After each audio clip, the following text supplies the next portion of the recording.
Eunice Ajiang is a housekeeper working in Saudi Arabia. In 2022, she called her family to inform them that her boss had threatened to kill her and throw her body inside a water tank. When her family failed to hear from her, they reached out to the Saudi Arabian police and they ultimately found out that she has been killed and her body was found at a rooftop inside a water tank. Now, the Saudi Arabian police rule her death as a natural cause, right? This is the reality of East African women working in the Middle East. For the last 5 years, 274 women have died at the hands of their bosses. Now, these women have promised employment outside of their respective countries, but they are met with starvation, rape, and even death. Now, programs like this are encouraged by the Kenyan government, and there are agencies helping these women to process their documents. But when issues like this arose, such as death or mistreatment, these women are left in silence. So, on this episode, we're going to be exploring just one question, and that is, why are these women not protected by the government? Why aren't these women protected by the same agencies that has sent them overseas? Let's explore this a little bit more. Stay tuned. We'll be right back.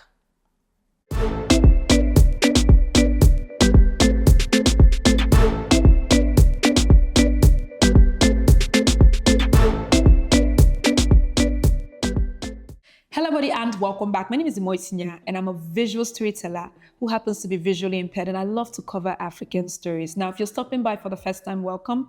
If you've been here for a while, thank you for your continuous support.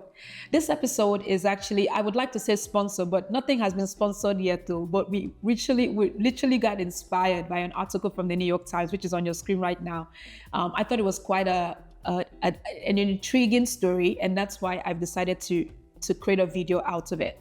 Now, I want us to picture this, right? A woman is looking for a job somewhere in Kenya. She found an agency.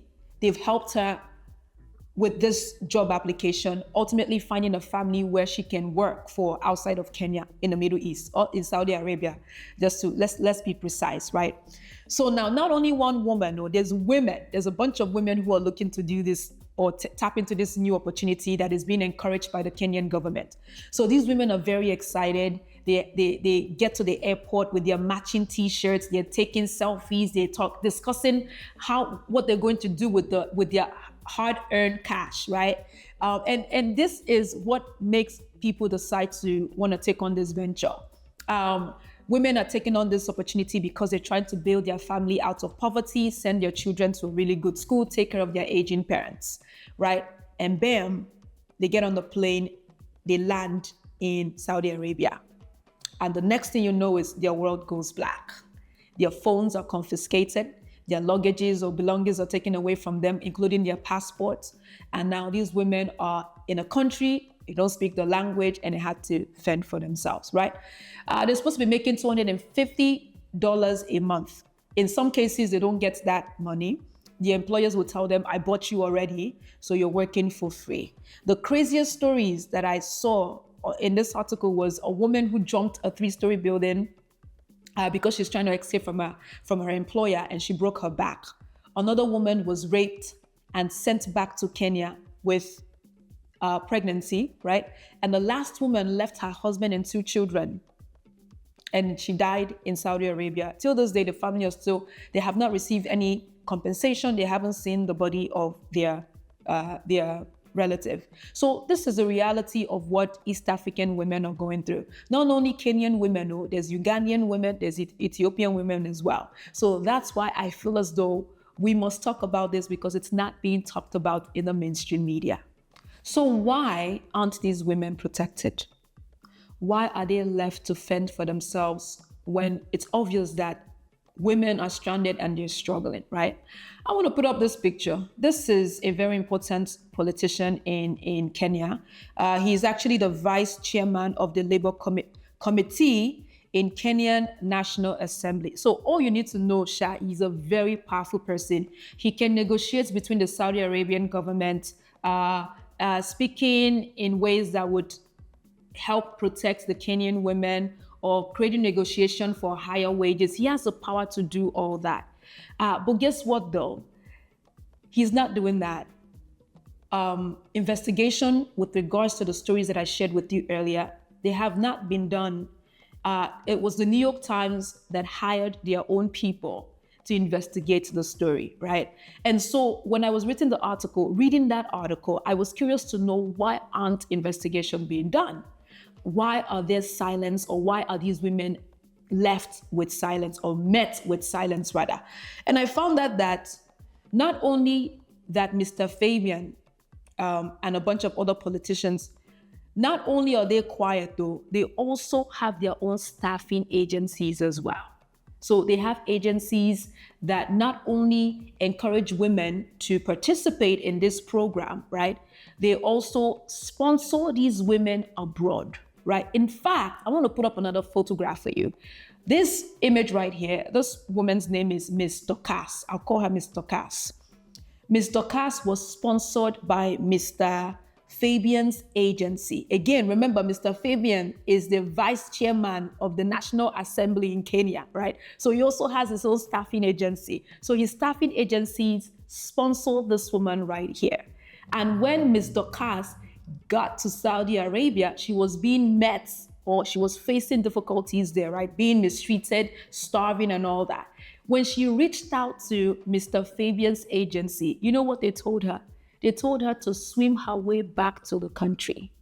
So politicians are the ones in charge of these agencies, and also Saudi Arabian royal parties or royal people are also in charge of agencies as well.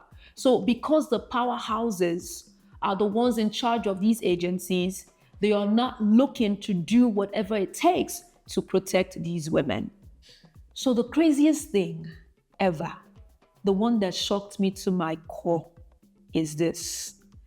When potential employers are looking for maids or nannies, and you know, maids and nannies in any country is an easy job. What I mean by that is not necessarily physical work, but it's not a space where people are being mistreated, in my opinion, right? It's something that people come and assist you, they get paid and they go. But in a situation like this, we find women struggling heavily because they have an awful experience with their bosses.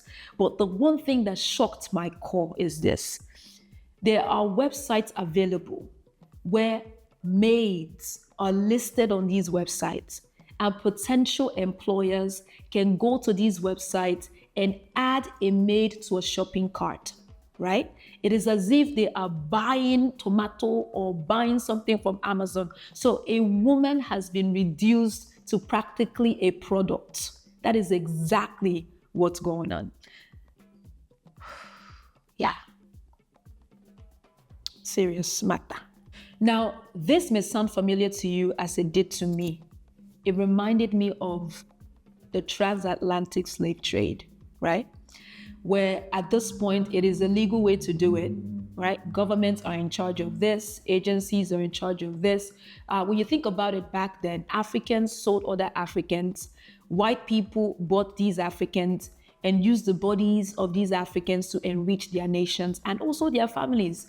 So when it was time for slavery to be abolished, there were people who were opposing the idea simply because they don't know what their life, or they don't know how to function without having slaves in their midst, right? So the people who are heavily opposing the idea are the ones who are benefiting heavily. I'm not saying all of them were benefiting, but there were people who just cannot imagine their world without slaves. So as a result, they were fighting to ensure that slavery continues, right? So when we go back into the story that I'm sharing with you, you would see that the reason why these women are not being protected are because the people benefiting from the labor, the money of these women being sold and all that are those, I already said it in my sentence, the people who are selling these women abroad are the ones who are benefiting.